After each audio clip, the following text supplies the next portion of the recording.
Bet a lot of you right now are thinking, oh, Jared, you're coming back from that long hiatus to just talk about Rice Krispie Treats? Come on, guys, it hasn't been that long. Alright, cue the intro. Hey folks, welcome to the Late Night Snack. I'm your host, Jared Lendy. Let's talk. I bet a lot of you are probably familiar with the brand known as Crumbl cookie. It's a shop where there's a weekly rotation of about 6 cookies every week, each of them having a unique twist to it. After a while, you kind of get a feel of what type of cookies they have every week. One's usually a chocolate chip of some sort, one's a peanut butter, one's a double chocolate, one is a twist on a unique dessert item, one is a cream cheese topped one, and one of my favorites is their pink sugar. I love that one, that's fantastic. Well, recently they just introduced their own cookie journal to this app where you can rank and review each cookie that you try. I waste so much time on this, it's a lot of fun. That is, until I saw the recent results for their Rice Krispie Treat, which currently on their app stands at a whopping 4.1 stars. And I am livid right now, because not only have people decided to spend $5, maybe $6, depending on their location, for them to waste a slot in one of their boxes, but also for the fact they are ranking this item as one of the best that Crumbl has to offer, passing up great cookies like Mooncake, Peanut Butter Munch, Caramel Shortbread, almost everything bagel. Okay, that last one might be a preference of mine, but you get the idea. And yes, I know that it's the customer's money at the end of the day. They can do whatever they want with it.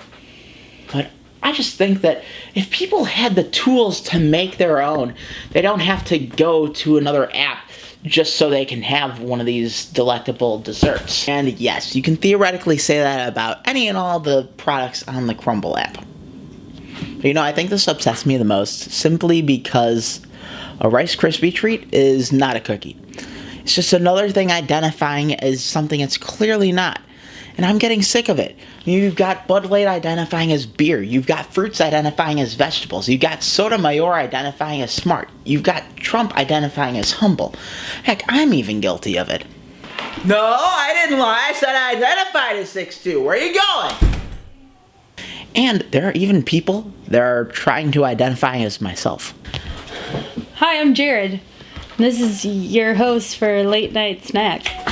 I'm Jared Lendy. Welcome to Late Night Snack with Jared Lendy. I'm Jared Lendy. Tonight we're going to be reviewing Crumbl cookie. Newest flavors. Crumbl cookie. S'mores, feta, and double chocolate chip, no chocolate. It's a vegan thing. It's kind of weird. Hi, I'm Jared Lendy. Hi, I'm Jared. Hi, my name's Jared Lendy, and I love Crumbl cookies so much that I could do every episode about the kitchen life of Jared with Crumbl cookies. I'm Mara Donut. Anyways, I'm Jared and I'm really ticked off. It's getting out of hand. So, that's what I'm going to do today. Rice Krispie Treats. Stay tuned. Originally called puffed wheat squares or puffed rice brittle, Lucy Malby had the first writing of that in her cookbook in 1938, but it didn't get popular until about a year later, where Campfire troop leader Mildred Day needed something to not only help her daughter's troop sell marshmallows, but also needed something for her company Kellogg's during the Great Depression.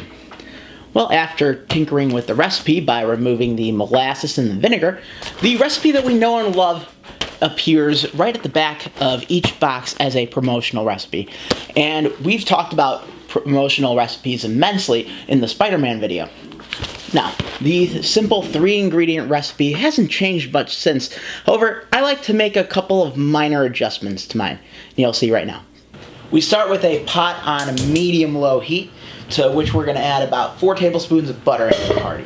Once it's melted, we are going to add in an entire 10-ounce bag of marshmallows. Don't worry about what size it is, because we're going to stir it all until it's liquidy anyways. Now at this point, I like to add about a pinch of salt and a dash of vanilla. And mix that around. Kill the heat, and I'm going to remove the whisk so we can add in our 6 cups of Rice Krispies, and I like to fold it with a rubber spatula until it's all incorporated. This next part is completely optional, but I like to add about an additional cup of some of the mini marshmallows. That way we have a little bit of a texture contrast. Okay, this last part we gotta work quick. Now I have right here a 9 by 13 inch baking pan lined with an additional tablespoon of melted butter. So we are just going to take this mixture and place it directly into the baking pan. Sorry, it looks like there's a little steam on the camera, but it should be cleared now. But this is what cooking shows do. We do it live. Using your rubber spatula, you're just going to press it down as best as you can, and after about 10 to 15 minutes of cooling down, you can cut it up into a few slices and you're ready to serve. That'll give you plenty of time to work on the hardest part of making Rice Krispie Treats, which is cleaning the gunk off this bad boy. Soap and a little hot water will do wonders for this. However, I suggest doing it sooner rather than later because it's just going to get harder over time. So get to it. I actually did the math and calculated the price for an entire batch of Rice Krispie Treats, and this added up to about $7.62, meaning that if we even triple this, we still would be under the price for a box of Crumbl cookies. However, price doesn't mean anything unless if it tastes good. So let's try it. I really like this. This has a nice nostalgic feel to it. It's a combination of like gooey goodness and a subtle crunchiness all into one.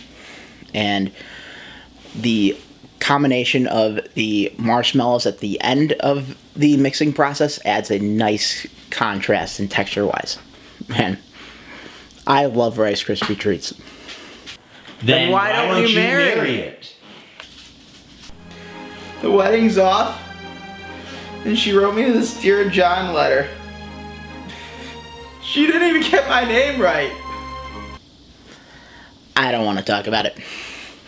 Well, that's all the time we have for tonight, folks. Until next time, I'm Jared Lendy with Late Night Snack. Good night. That's the one that we have to do. And I want more Crumbl cookies for the kids. So I made some. Today I will be reviewing Crumbl cookies. See, these Crumbl cookies really tick me off because they made a Rice Krispie Treat, and Rice Krispie Treats are not. He always gets us only if we get Thai food.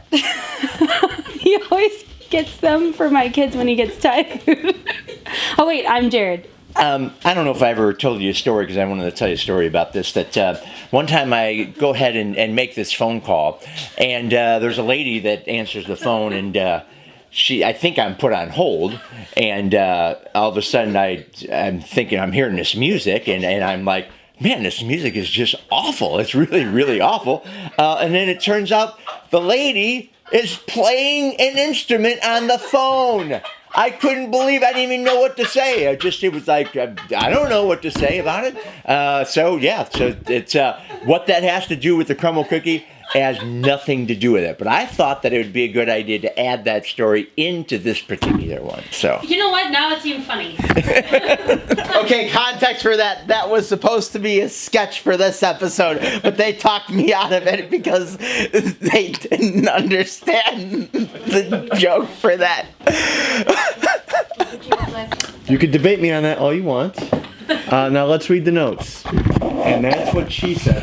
And that's what Jared says. Always the time. And that's all, folks. Don't forget to share, comment, and like this YouTube video. And make sure that you're subscribed to Jared Lendy Show.